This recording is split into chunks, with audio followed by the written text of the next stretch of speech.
जय श्री हरि, जय श्री राम, जय बजरंगबली। बंधुओं, पिछले वाचन में आप लोगों ने सुना कि ब्रह्मा जी सभी देवताओं को जब श्री राम का अवतार अयोध्या में होगा तब सभी देवताओं को वानर रूप धारण करके उनकी सहायता के लिए जाने की आज्ञा दी। इस तरह ब्रह्मा जी ब्रह्मलोक चले गए। उसके बाद का प्रसंग जो आप लोग सुनिए आगे वाचन में। 187 तक मैंने वाचन किया था बालकांड का दोहा, उसके बाद का वाचन आप मैं प्रारंभ करता हूँ। देवता लोग क्या क्या काम कार्य करते हैं उसके बारे में चर्चा है। गए देव सब निज निज धामा, भूमि सहित मन कहूँ विश्रामा। जो कछुआई ब्रह्मा दिन्हा, हर से देव विलम्ब न किन्ना। सब देवता अपने अपने लोक को गए। पृथ्वी सहित सबके मन को शांति मिली। ब्रह्मा जी ने जो कुछ आज्ञा दी उसे देवता बहुत प्रसन्न हुए और उन्होंने वैसा करने में देर न की। बंचर दे धरी क्षिति माही, अतुलित बल प्रताप तिन पाही। गिरि तरु नख आयुध सब बीरा, हरि मार्ग चित वही मति धीरा। पृथ्वी पर उन्होंने वानर दे धारण की। उनमें अपार बल और प्रताप था। सभी शूरवीर थे। पर्वत, वृक्ष और नख ही उनके शस्त्र थे। वे धीर बुद्धि वाले वानर रूप देवता भगवान के आने की राह देखने लगे। सभी देवता पृथ्वी पर अवतरण हुए और वानर रूप धारण कर लिए। गिरि कानन जहता भरी पूरी, रे निज निज अनिक रुचि क्रूरी। यह सब रुचिर चरितमय भाषा, अब सो सुनहूँ जो बिचही राखा। वे कौन? जो देवता वानर के रूप में थे। पर्वतों और जंगलों में जहाँ तहाँ अपनी अपनी सुंदर सेना बनाकर भरपूर छा गए। यह सब सुंदर चरित्र मैंने कहा। अब वह चरित्र सुनो जिसे बीच में ही छोड़ दिया गया था। ये भगवान शिव माता पार्वती से कह रहे हैं। अवधपुरी रघुकुल मणि राऊ, वेद विदित तेहि दशरथ नाऊ। धर्म धुरंधर गुण निधि ज्ञानी, हृदय भगति मति सारंग पानी। अवधपुरी में रघुकुल शिरोमणि दशरथ नाम के राजा हुए, जिनका नाम वेदों में विख्यात है। वे धर्म धुरंधर, गुणों के भंडार और ज्ञानी थे। उनके हृदय में सारंग धनुष धारण करने वाले भगवान की भक्ति थी और उनकी बुद्धि भी उनमें लगी रहती थी। कौशल्यादि नारी प्रिय, सब आचरण पुनीत। पति अनुकूल प्रेम दृढ़, हरिपद कमल विनीत। सियावर राम जय जय राम, सियापति राम जय जय राम। उनकी कौशल्या आदि प्रिय रानियां सभी पवित्र आचरण वाली थी।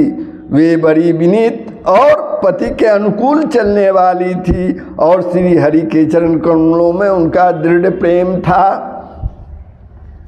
एक बार भूपति मन माही, भय गलानी मोरे सुत नाही।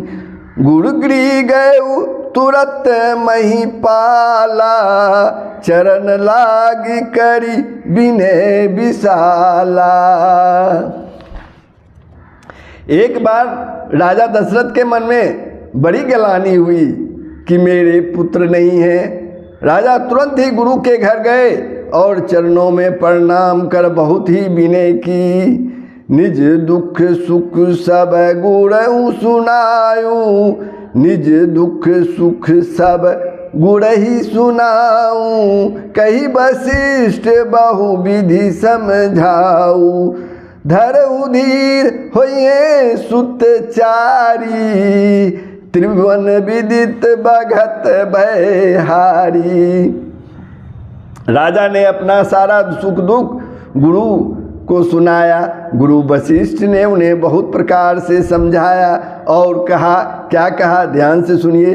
हे राजन, धीरज रखो, धीरज धरो। तुम्हारे 4 पुत्र होंगे जो तीनों लोकों में प्रसिद्ध और भक्तों के भय को हरने वाले होंगे। श्रृंगिरी से ही वशिष्ठ बुलावा, पुत्र काम शुभ यज्ञ करवावा। भगति सहित मुनि आहुति दिन्ने, प्रगटे अग्नि चरु कर लिन्ने। वशिष्ठ जी ने श्रृंगी ऋषि को बुलाया और उनमें शुभ पुत्र कामेष्टि यज्ञ करवाया। मुनि के भक्ति सहित आहुतियाँ देने पर अग्निदेव हाथ में चरु यानी हविष्यान लिए प्रकट हुए। जो वशिष्ठ कछु हृदय विचारा, सकल काज भासिद्ध तुम्हारा। यह भी बाटी देहु नृप जाई, जथा जोग जही भाग बनाई। और राजा दशरथ से बोले, वशिष्ठ ने हृदय में जो कुछ विचारा था तुम्हारा वह सब काम सिद्ध हो गया। हे राजन, अब तुम जाकर इस हविष्यान को यानी पायस को जिसको जैसी उचित हो वैसा भाग बनाकर बांट दो। तब अदृश्य भय पावक सकल सब ही समुझाए।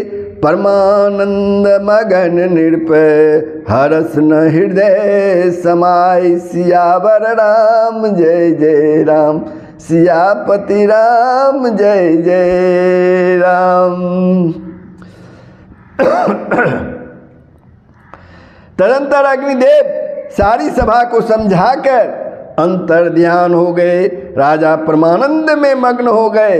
इतनी उसको खुशी हुई, प्रसन्नता हुई कि वह उसमें मग्न हो गए। उनके हृदय में हर्ष जो था वो समाता न था। तब ही राय प्रिय नारी बुलाई, कौशल्यादि तहाँ चली आई। अर्धभाग कौशल्यी दिन्ना, उभय भाग आदे कर किन्ना। उसी समय राजा ने अपनी प्यारी पत्नियों को बुलाया। कौशल्या आदि सब रानियां वहाँ चली आई। राजा ने जो अग्निदेव ने पायस दिया था, हविष्यान्न दिया था, आधा भाग कौशल्या को दे दिया और शेष आधे के 2 भाग किए। के कई कह नृप सो दयु, रहियो सो भय भाग पुनि भयु। कौशल्या के कई हाथ धरी, दिन सुमित्र ही मन प्रसन्न करी। वह उसमें से 1 भाग, आधा भाग का 2 भाग किया गया था राजा दशरथ ने, उसमें से 1 भाग राजा ने कैकेयी को दे दिया। शेष जो बचा रहा उसको फिर 2 भाग किए और राजा ने उनको कौशल्या और कैकेयी के हाथ पर रखकर और इस प्रकार उसका मन प्रसन्न करके सुमित्रा को दे दिया। यही विधि गर्भ सहित सब नारी, भई हृदय हर्षित सुख भारी। जा दिन ते हरि गर्भई आए, सकल लोक सुख संपत्ति छाए। इस प्रकार सब स्त्रियां, राजा दशरथ की सभी रानियां गर्भवती हुई। वे हृदय में बहुत ही हर्षित हुई, खुशी हुई, उन्हें बड़ा सुख मिला। जिस दिन से श्री हरि गर्भ में आए, सब लोक में सुख और संपत्ति छा गए। मंदिर में सब राज ही रानी, शोभाशील तेज की खानी। सुख जुत कछुक काल चली गयू, जही प्रभु प्रगट सो अवसर भयू। शोभाशील और तेज की खान सब रानियां महल में सुशोभित हुई। इस प्रकार कुछ समय सुखपूर्वक बीता और वह अवसर आ गया जिसमें प्रभु को प्रकट होना था। जोग लगन ग्रह बार तिथि, सकल भय अनुकूल। चर अरु अचर हर्ष जूत, राम जन्म सुख मूल। सियावर राम जय जय राम, सियापति राम जय जय राम।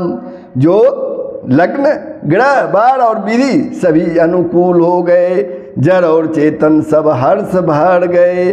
श्री राम का जन्म सुख का मूल है। तो बंधुओं, आप मैं बालकांड के दोहा 190 पर विश्राम लेता हूँ। अब भगवान श्री राम का, भगवान श्री हरि का राम के रूप में जन्म होने वाला है। ये प्रसंग आप आगे सुनेंगे।